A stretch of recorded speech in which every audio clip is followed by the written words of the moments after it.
Hey, everybody. Welcome to the Players Take episode 232.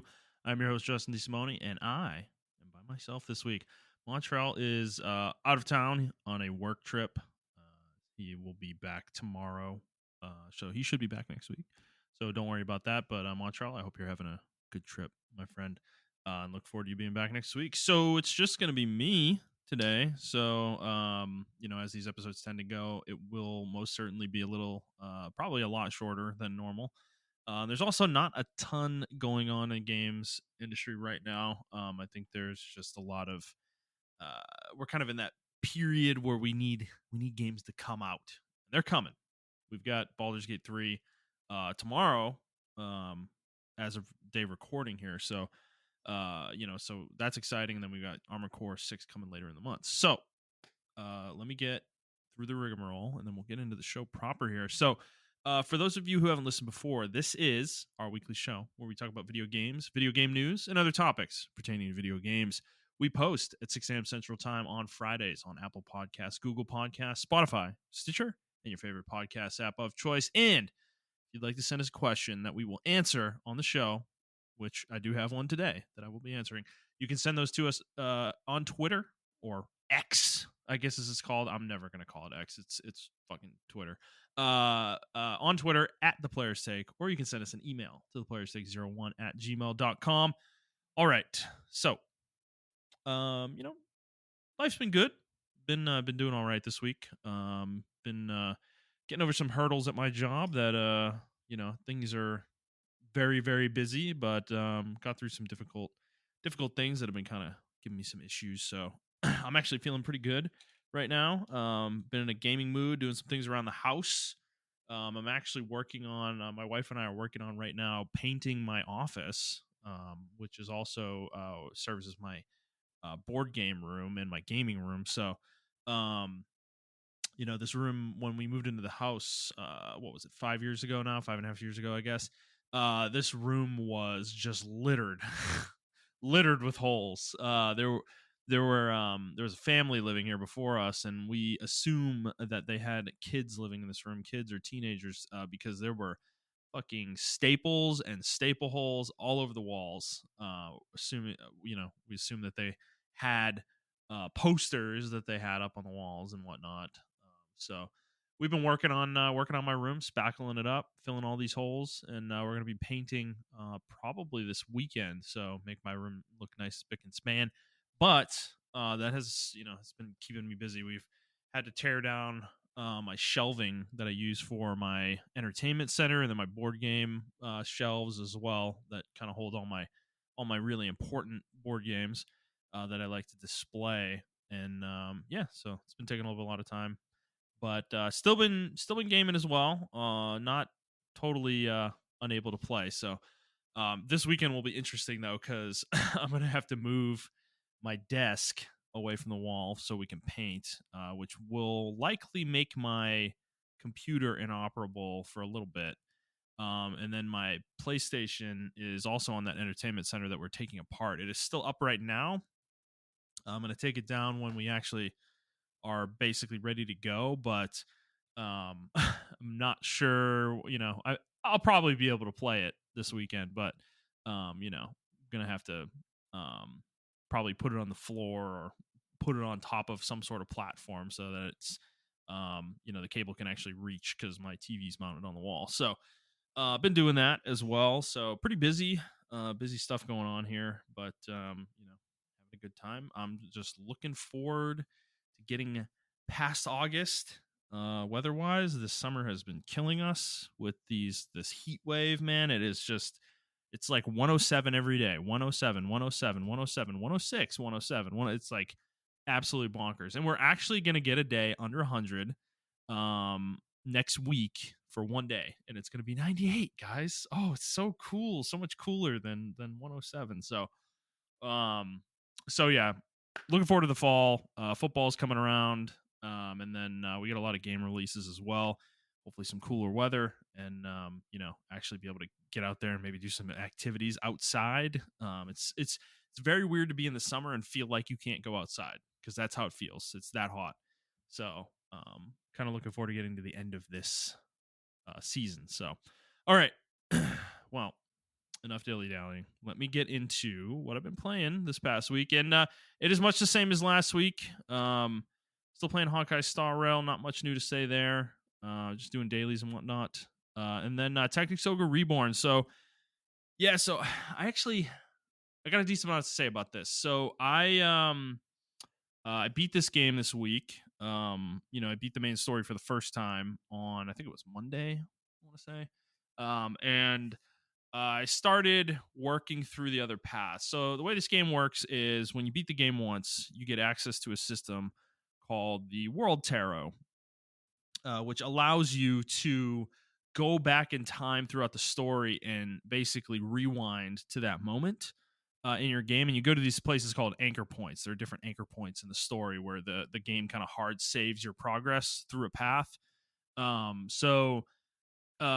decided not to do any of the post game stuff. I decided I'm going to play through the other story branches first this time, get all the characters, unlock and do all the side quests in chapter 4 for every route, and which will get me all the side characters, all the special items, gear, all that stuff. So I'm going to do that. I'm currently playing through the chaos route, and then I need to go through do neutral, and then I will need to go through law again, which is the first one I did. So I kind of regret how I did this a little bit. I almost wish I had planned this a little better, but it's one of those things. You don't want to like build an itinerary for how you're going to play a game. It's so I just kind of jumped into it and did what I just wanted to do at the time. Because now I am going to have to play through law again, which I already did. So I'm kind of, I'm not it's not going to take that long. I'll just have to blast through it. I'll have to go to an anchor point at chapter 2. So I'll need to play through chapter 3 again. And then, well, actually, I don't think I'll need to play through chapter 3 again now that I think about it. I think I'll only need to play through chapter 4 again. I'll have an anchor point at the end of chapter 3 that I can jump to. So I think I'll only need to do one chapter again, but that is going to require me to do potentially a lot of the side quests in the game again. And yeah, I'm not looking forward to that necessarily because some of it's kind of a slog, but I'll figure that part out. I think there may be, now that I think about it, there may be a point where I can actually go back to where I had done all the side quests and I can make a choice in the middle of that chapter that will make the one change I need to make for my law path. So I don't know. I'll figure that part out. But so like I said, I'm going through chaos right now, and it is interesting. This game, I actually have a lot to say about this right now. This game is very much top of my mind, and I've been we're not playing multiplayer as much anymore right now. Our group isn't, so I'm having a lot of time to listen to stuff. A lot of YouTube stuff actually. I've been weirdly watching a lot of junk content on YouTube, but I did end up watching a couple of reviews for this game, or listening to a couple of reviews of this game from last year, and I don't know, the common complaints about this game that I remember and that some of these reviews brought up were the level cap system, the union level cap system that they introduced in the game, where your level is restricted to a certain cap at certain points of the story. And this complaint I still pretty much fully wholeheartedly agree with. I think the level cap system is not good. It restricts your gameplay at times where you may want to actually explore side content. And I feel like it punishes you for trying to play the game organically. I felt the need a lot of times when the level cap increased to just go into training, max my units up to the new level cap, and then continue the story from that point on. I don't feel like the game is well balanced if you don't do that. There are times where the game does not immediately jump enemy level to the new level cap. But there are also times, and this happened to me in chapter 3, where the level cap was increased, and the next battle that I went to, the enemies were at or above that new level cap, and I was sitting there like 5 or 6 levels below the new enemy, level. And I found that to be super frustrating in the moment, and I still think it's not very the more I've played, the less I like it. It's the worst part of the game. I wish there was a way to toggle it off, to be honest. I don't think it's well implemented. And this really starts to make itself evident in chapter 4 when you start opening up a lot of side content, because you'll be doing the main story and there will be side content that opens up that, there will be like, I'll give you guys an example. So there's a point in the story where your level 32 is your cap, and there's a story quest, there's a story battle you do, and once you finish it, the level cap goes up to 36. And at this point, a bunch of side content opens up, and you need to do a lot of this side content the second it opens up, because otherwise, if you continue going through the story, if you do a few battles, there's a battle soon after that is another break point in the game, and this is an anchor point for the game, that once you do that moment in the game, and it's only 3 or 4 battles, maybe 5 after what I'm talking about, which is not very long at all. If you keep doing the story, you will lock yourself out from some of the side quests that opened up. You won't be able to complete them in the way. You won't be able to fully complete them ever if you don't do them right away. So the problem with this is that the story battles that I'm talking about are not at the new level cap. They're not at 36. If you go to the first one, the enemies are going to be 30, 32 or 33, which is the same level your party's going to be. So you can go fight them and it'll be a balanced fight. However, the side content is the exact polar opposite, like other side of the pendulum, where you go do that and all the enemies are at level cap. They're all 36, 37, 38. So you're sitting there like 6 levels below this battle for side content. So you get forced, if you want to do all the content in the game on your first run through, you're forced to go train, because you can't win the battles. Like, I mean, you can win the battles. They would just be extremely difficult at that point, because the level cap matters less and less the higher level you go, right? The higher level your units are, because your units have more stats, right? So the difference between level 36 versus 32 is smaller than the difference between level 28 and 22, because your character stats are higher in the 30s. So you are closer, like percentage wise, closer to the enemy's statistics, and there isn't as large of a gap between the effectiveness of the units there. So there's what I'm saying. There's diminishing returns on statistics. Like earlier in the game, your stats mean more. Each level means a lot early in the game. Later in the game, it means less and less and less. Right.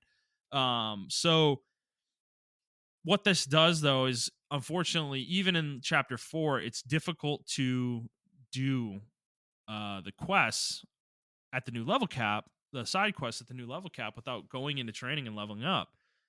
So that's kind of what I ended up doing, and it just kind of sucks the fun out of the game, though, because you don't really level. You're not leveling naturally anymore. You're just stopping your gameplay to go spend an hour or two leveling all your units up in an auto battling the AI, and it's the most boring fucking thing I can imagine. It's the worst part of this game, and it is so poorly designed.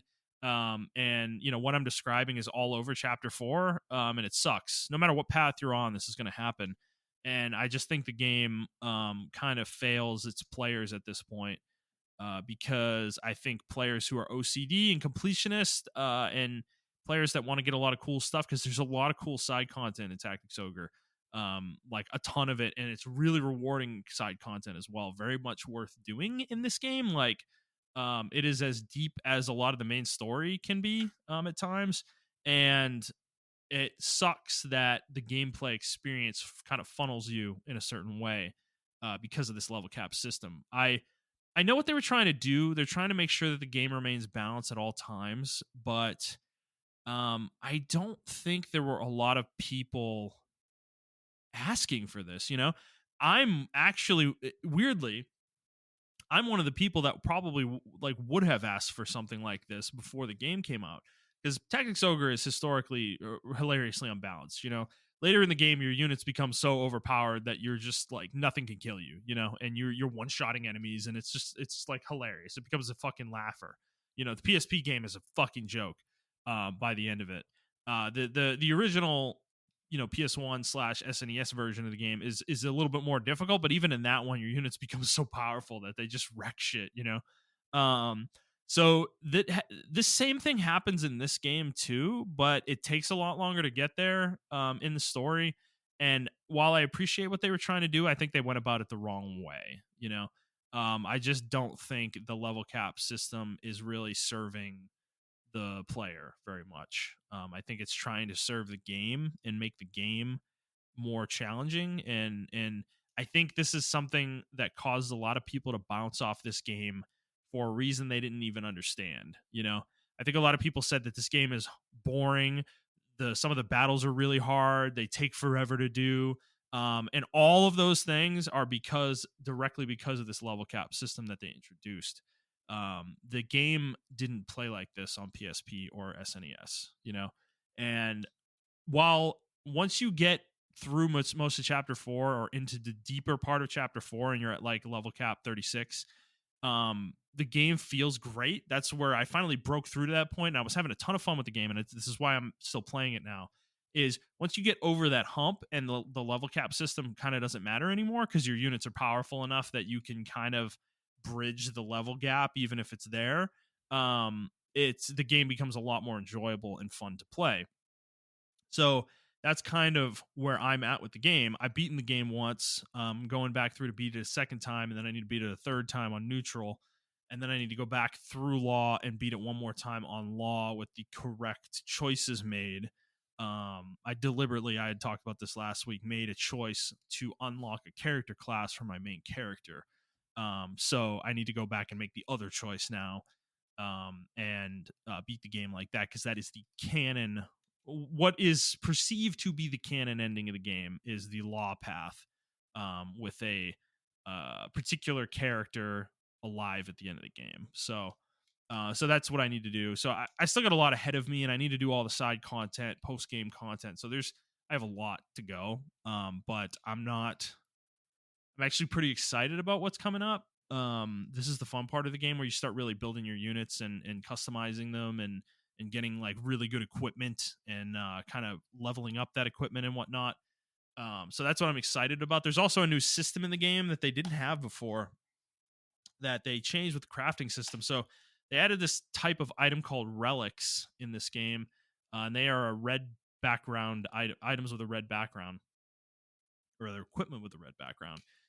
And that equipment now can be combined to make it better, which is a new thing. That is not something that was a thing in the PSP version of the game. So I like the concept of this. I have not been able to explore it very much yet, but I'm looking forward to being able to do that. So yeah, in terms of the thing I wanted to talk about, though, in terms of the reviews for this game, there's some complaints that I just kind of don't understand as a player of strategy RPG. So I was listening to one review in particular, and I'm not going to name names, but like the guy was mentioning that the camera was, and he was comparing it a lot to Triangle Strategy, this game, and he was mentioning the camera is worse in Tactics Ogre, and I don't really understand what he's talking about, because he's saying it's worse than Triangle Strategy because in Triangle Strategy it's a 3D game, so you can turn it 360 degrees in any direction you want and put it wherever you want, so you never really lose your units. Whereas in Tactics Ogre, he was saying that it was difficult for him to keep track of all the units on the battlefield with the camera. But there's a way to turn the camera completely like vertical, so you are literally bird's eye view over all the units, so you can see every space, even though in the normal the camera view it might be obscured to your view. So the complaint I was kind of confused about because of that, which is weird because he acknowledges that you can do the bird's eye view that I'm talking about, but was still saying that he's having trouble differentiating between his units and the enemy units, and that there's it's just color palette differences, which is true in this game, but the camera thing I just didn't really understand. I have no problem with the camera in this game. The other thing he mentioned was the story was worse in this game compared to Triangle Strategy, and I can't agree with that. I think I understand where he's coming from in the terms of his review, because he was new to this series. I don't think he had played Ogre Battle or any of the other games in this series, and that I think this is a flaw of this game, Let Us Cling Together, But it's something that, I mean, it's a 20-year-old, it's a, sorry, 30-year-old game. I don't know what they could have rectified here, or if they even would have wanted to rectify it, because this is a game that is like the third game in a series of games, you know, or I guess at this point it was the second game in the series of games, because yeah, Ogre Battle March of the Black Queen was the first game. This came out after that. Then there was Tactics Ogre Knight of Lotus, and then there was Tactics Ogre Person of Lordly Caliber on N64. That came out third, and then Knight of Lotus on GBA came out. That was the fourth game in the series. These games all take place in the same universe. But I think this game does kind of assume that the player had played Ogre Battle a little bit. And I think that's where this guy's issues with the story were coming in, because the game throws a lot of names at you. It throws characters at you at the beginning of the game that are actually from Ogre Battle, and it's kind of supposed to be oh shit, oh cool, like I know those characters. But if you don't, that doesn't hit at all. And I think that the players who haven't played the other games, you know, kind of get lost in all the names and everything. The different factions, the Wallister, the Galgastani, the Bakram. Then you've got the Dark Knights and the Zenobian guys that show up from Zenobia, and it's just like it's very Game of Thronesy in the sense that there's a lot of factions. There's different kingdoms, there's different lords, there's different fucking, you know, generals and spies and knights and all this shit, you know. So it's a lot to keep track of. So I do understand that complaint. However, even with that, I don't think this game is worse. The story in this game is worse than Triangle Strategy. Triangle Strategy, I love the game. I adore this game. I think it's a great game. And I did like the story in that game. However, I don't believe that the story in Triangle Strategy is of the same caliber, I guess, as Tactics Ogre. Knowing the series as well as I do, and knowing all the plot beats and the characters, I don't think it's really very close, personally. Triangle Strategy's world is tiny compared to Tactics Ogre's, and it's very small in scope. And there's definitely some things in it that are leaps of logic and don't necessarily work super well. So yeah, I don't necessarily agree with that criticism either. And then I think there was another complaint as well, that there was the AI in the game is bad, in terms of like ally AI. There's a lot of battles in this game where you need to save an AI companion or something like that. And they're pretty dumb. They'll just charge in when they're by themselves and die and whatnot. But the guy was saying though that, you know, he had this happen in a battle, and he was like 25 minutes into the battle, and he wasn't sure if he wanted to restart the battle or not to save the character. And I didn't understand the comment, because the game has a rewind system in it called the Chariot Tarot, and it kind of made me question if he even knew about it. So this game allows you to go back 50 turns at any time within a combat. And you can also create permeations of a different event. And you can have that happen like 10 different ways, you know. And you can go back to the beginning for each permutation. So I didn't really get that one either. There's some weird complaints in some of the reviews out there for this game, because I understand the game is not perfect. I adore this game, Tactics Ogre. I love it. It's one of my favorite games of all time, and I understand its flaws, and I get it. I understand why some people bounce off of it and don't like it. I know why some people like Triangle Strategy better. I know why some people like Fire Emblem better, or Final Fantasy Tactics better. They're different games, ultimately. Comparing this game to Triangle Strategy, I think, is folly, ultimately, because they're very different strategy games. Where Triangle Strategy is a simple game with very simplistic character development, but also at the same time has very deep tactical gameplay. Very requires good, really strong strategy on hard difficulty, especially. Tactics Ogre is sometimes in that realm. Sometimes the battles, though, are super easy, and it's like autopilot. You don't even need to play the game, and you just win. You know.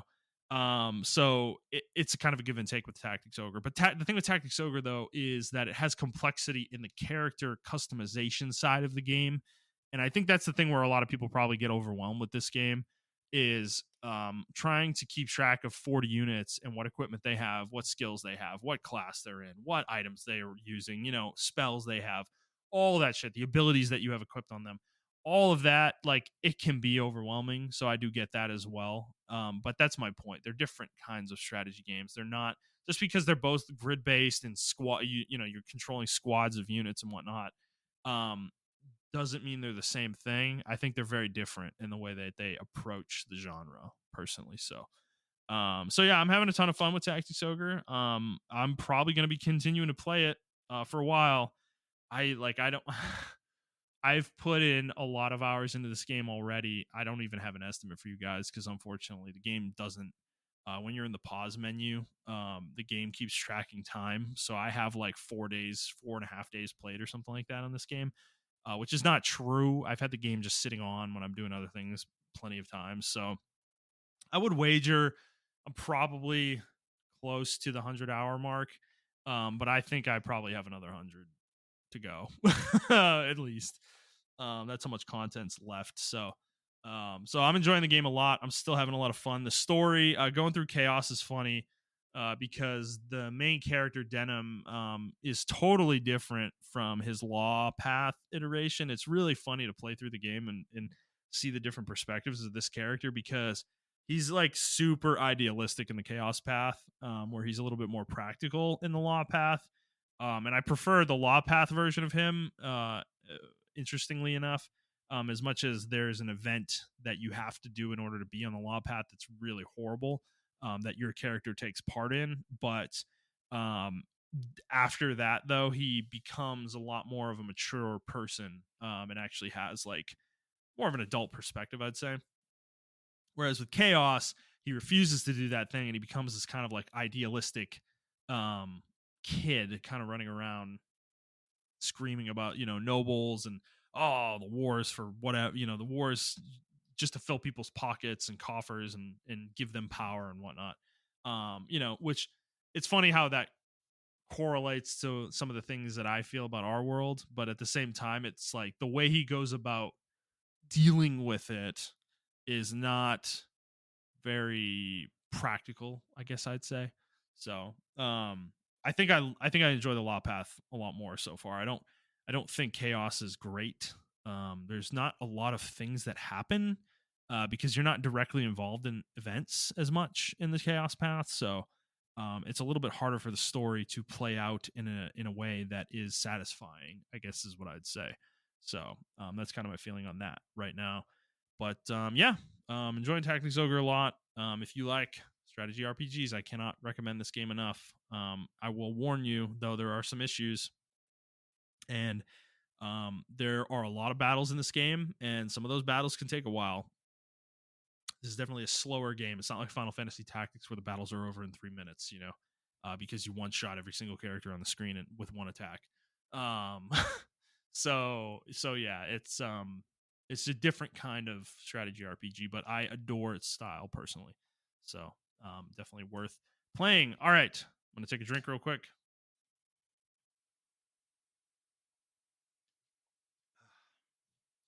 All right, thank you for waiting on that. All right, so let me get into the news.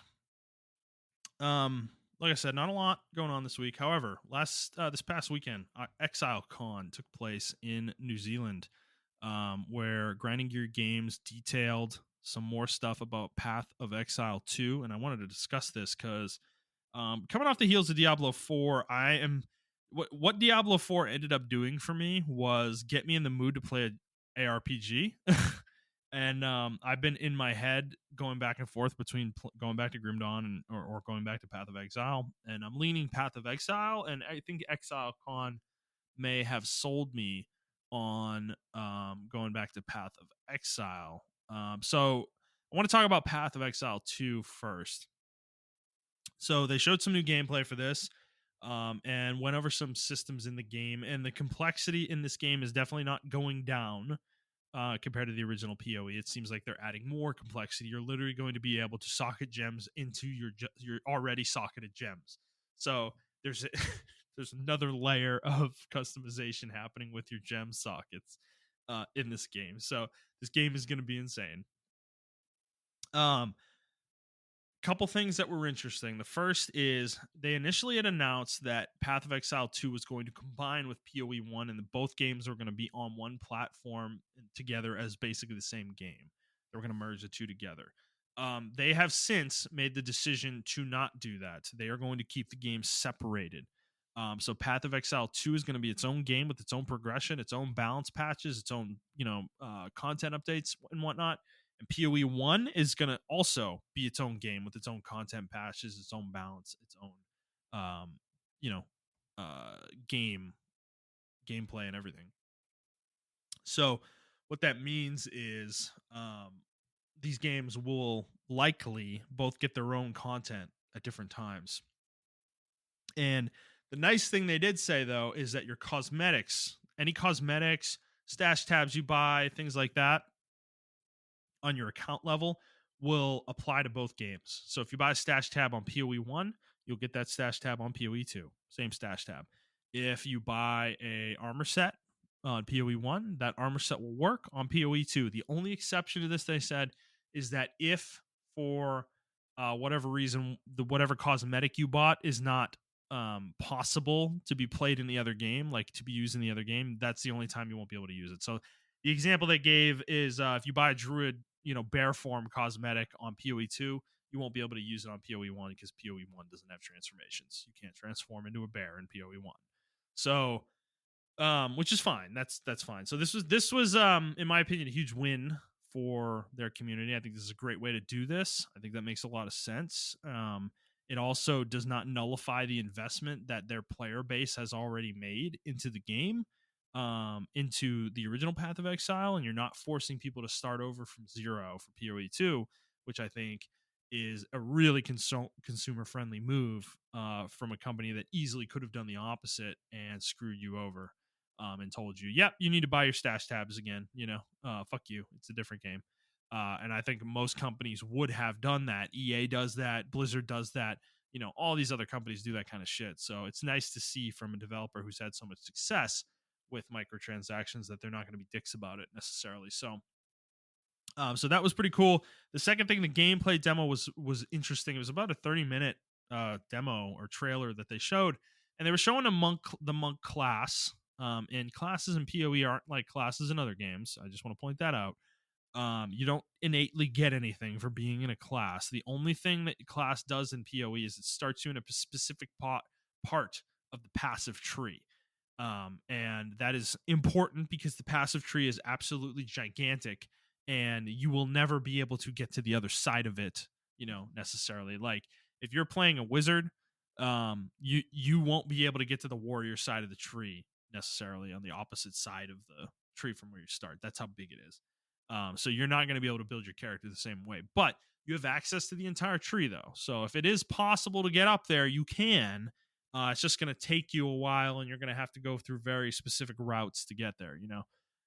So that was cool. So yeah, they were showing the monk, and it was interesting. The game looks like it's evolving in some good ways. So they added a dodge roll button.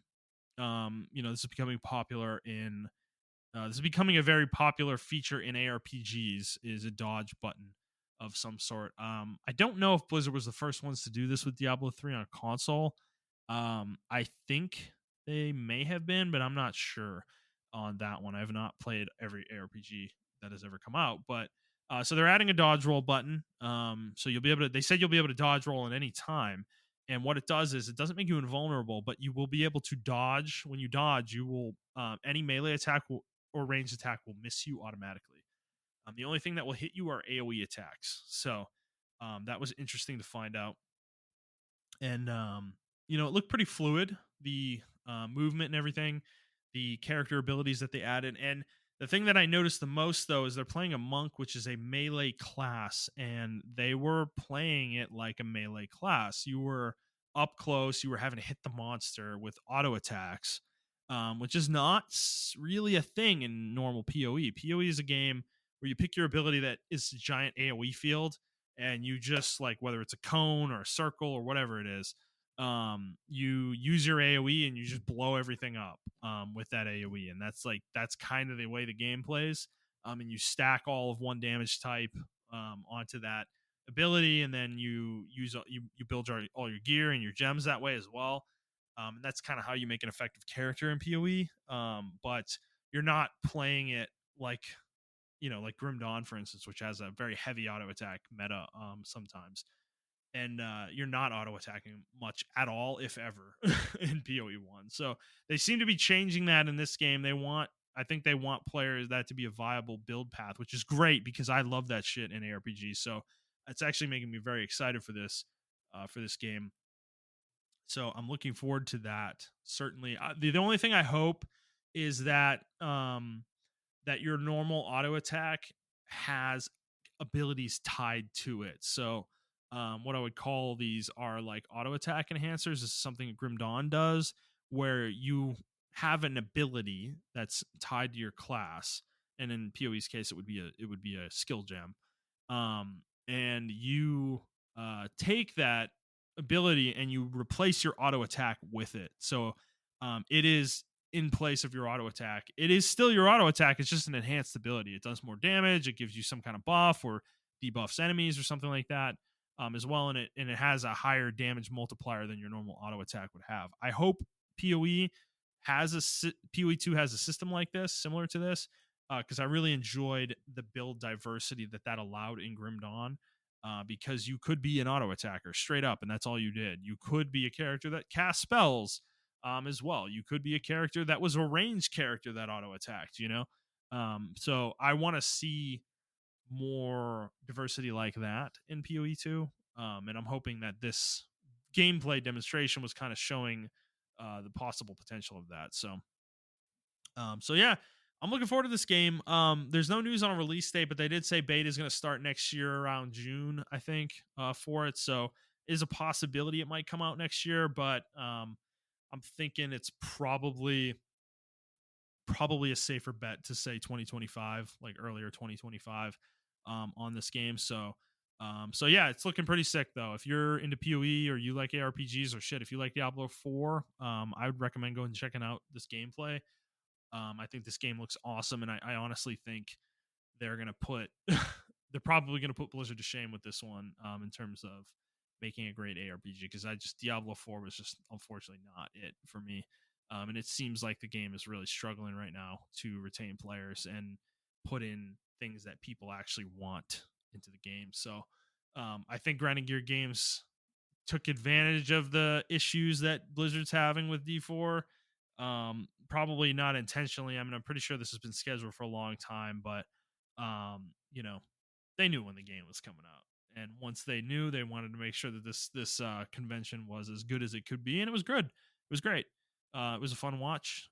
They had some goofy moments for sure, but they also showed a pretty cool looking game. So for Path of Exile 1, there's a new season coming out on August 18th, and I'm actually thinking I might jump into that when it comes out. So yeah, I'm looking forward to that. I may try to convince Montrell to play with me, or see if some of our other friends want to play, because I would like to actually get through PoE and get to its end game and really experience what that is. I just want to see what this game's all about at the end game, because it looks pretty fucking awesome, if I'm being honest. So I'm looking forward to checking that out as well. So that was August 18th is when that's coming out. So all right, gonna take another drink.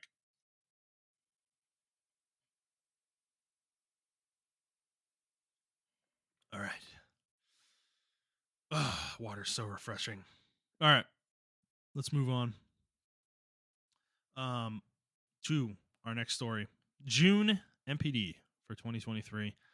Interesting chart this month. So, game sales were up, actually pretty big year over year compared to last year. So, for the month of June 2023, total video game sales were 4.732 billion versus 4.341 billion last year. That is a 9% increase. That is very large. Video game content sales, digital, physical, full games, DLC, microtransactions, subscriptions, etc. 4.064 billion this year versus 3.783 billion last year. That is a 7% increase year over year. Video game hardware sales, 454 million this year versus 371 million last year. That's a 22% increase, and video game accessories, 214 million this year versus 187 million last year. That is a 14% increase. So this, the MPD group mentioned that this was the second highest spending ever achieved in a June month, trailing only 2021's 4.8 billion. And this makes sense. That was the, pandemic. 2020 was obviously when the pandemic began, but the surge in video game sales continued into 2021. So we saw the dip last year, and we're now seeing the ascent to begin to happen again this year, as we're now in the middle of the generation and great games are coming out.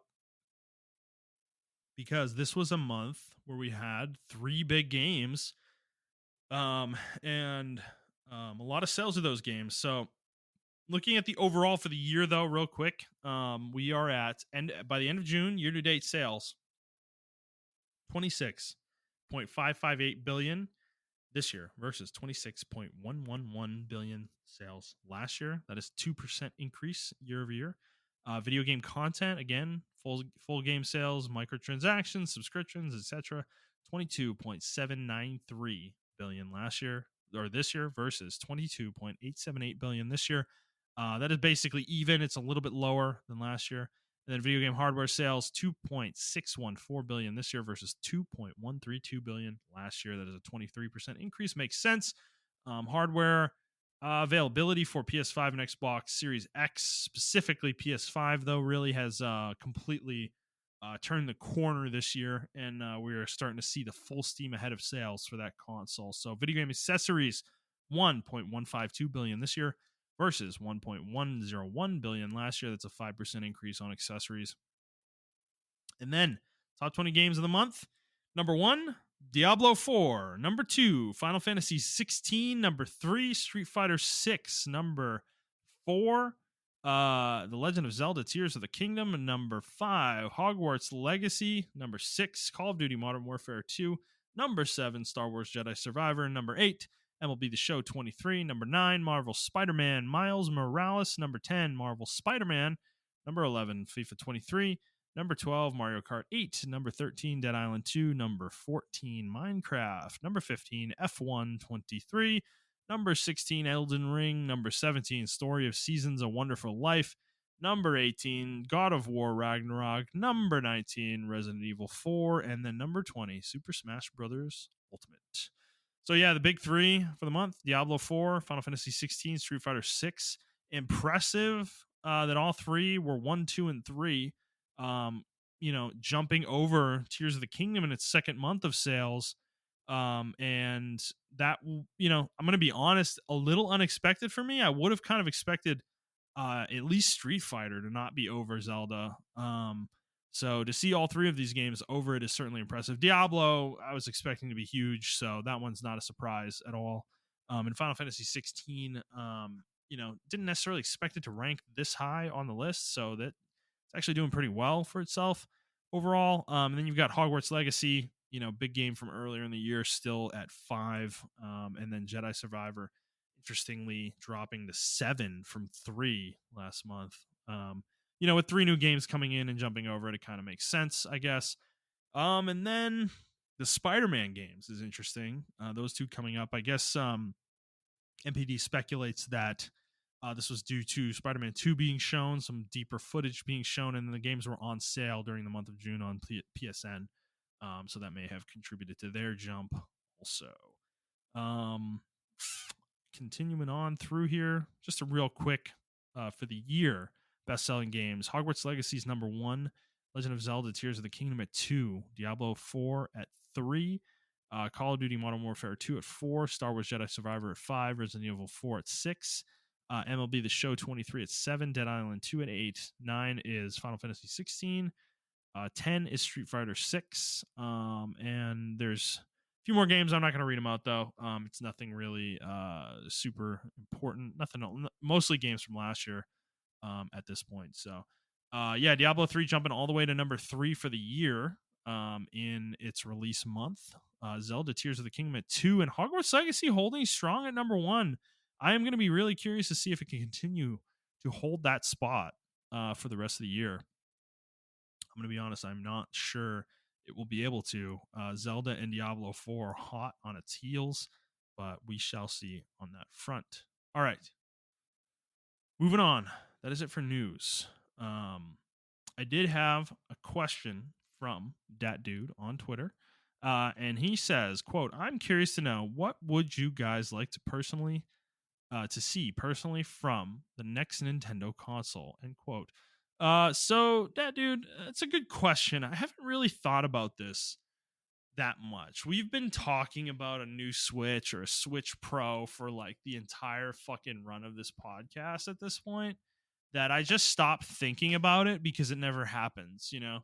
And as much as I do believe we are getting a new console next year from Nintendo, like we have to be, the Switch will be 7 years old in March, you know, like it would be insane for them not release something next year. But so at the same time, I haven't really given it a ton of thought, but I think off the top of my head, what I would really think of is probably for sure they need to have better battery life in handheld mode. I think the Switch's initial launch battery life was honestly kind of unacceptable for me. Playing any game that like Breath of the Wild, for instance, that game would last maybe 2 hours undocked, you know, in handheld mode before my Switch would die and you'd have to start charging it. Then they came out the Switch, kind of not a revision. I'm not going to call it a revision, but it was like a slight upgrade to the battery that came out 2 or 3 years ago now, and I did get one of those, and that one lasts a little bit longer. It lasts about 3 hours for a demanding game, I would say, which is pretty good. But I would like to see that battery life get much higher if possible, certainly. And then another thing would be like an actual real virtual console. Um, I I don't know why Nintendo's so stubborn about this. Is that I'm sorry, but I think I need to be able to a la carte buy old Nintendo games. You know, that would be a much more reliable way for them to get my money than what they're doing now with the subscription. I have never subscribed to the Nintendo Online service for the old games, and even when I have subscribed for multiplayer reasons, I have always forgotten that it's even there, and I never look at any of the games.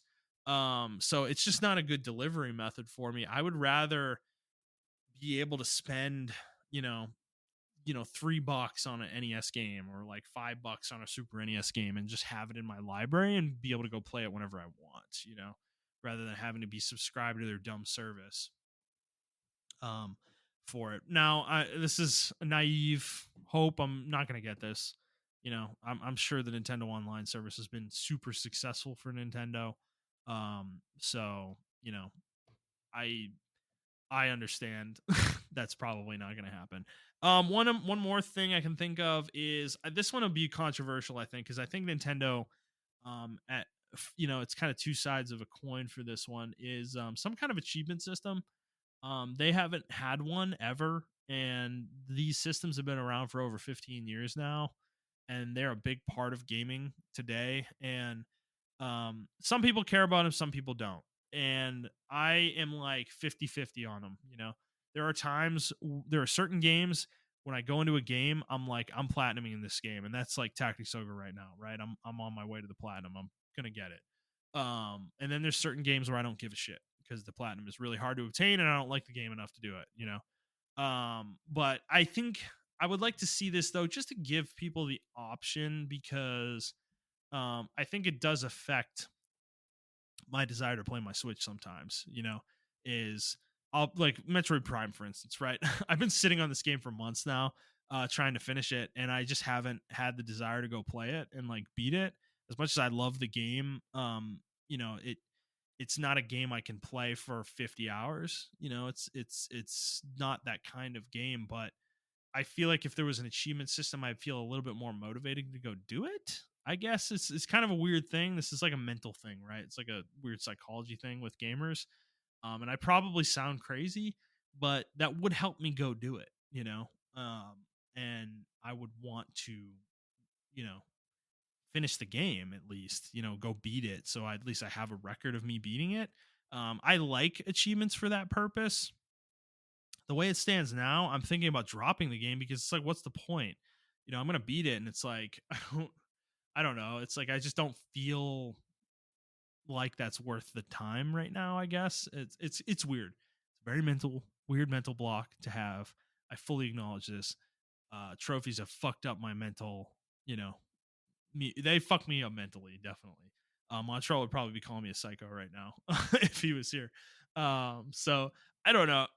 I personally would like to see it though. I don't like, you don't have to.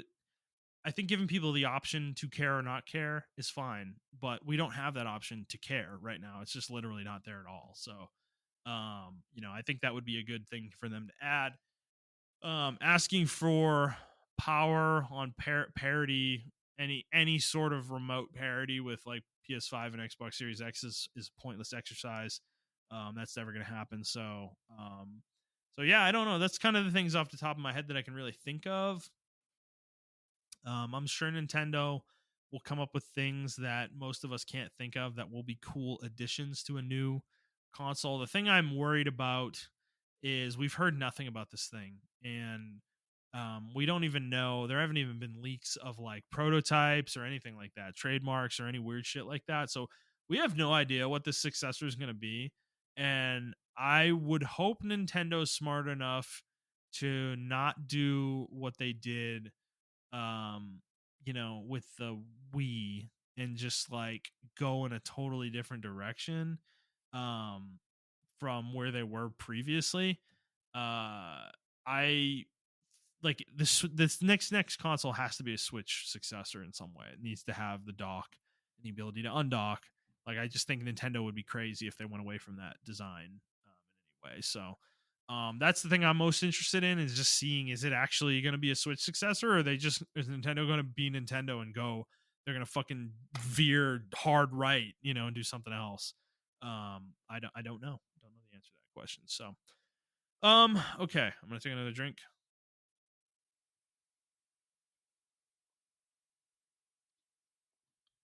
All right. Let's see.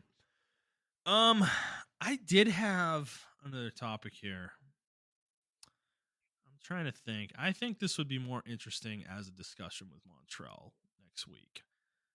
So I think I'm going to save this one. I've been going for over 50 minutes, which I think is actually longer than the last couple times I've done this. So I think I'm going to hold this topic. I think I'd be more interested to discuss it with my co-host next week. So I think that's what we're going to do. And then I think that means we're going to end the episode here, everybody. So if you guys are still here, I appreciate you. Thank you for listening. If you liked this episode, please like the show, review the show, and subscribe to the show on whatever feed you are listening to it on. And please share it with your friends. If you'd like to interact with us on Twitter, you can do so at I Trap for the Hokage for Montrell. That is the number 4, not the word. I'm at ThunderNut01. And the show is at The Player's Take. If you'd like to send us a question, you can do so on Twitter, or you can send us an email to theplayerstake01@gmail.com. And that is going to be it, guys. I hope you enjoyed this episode, and we will see you next week.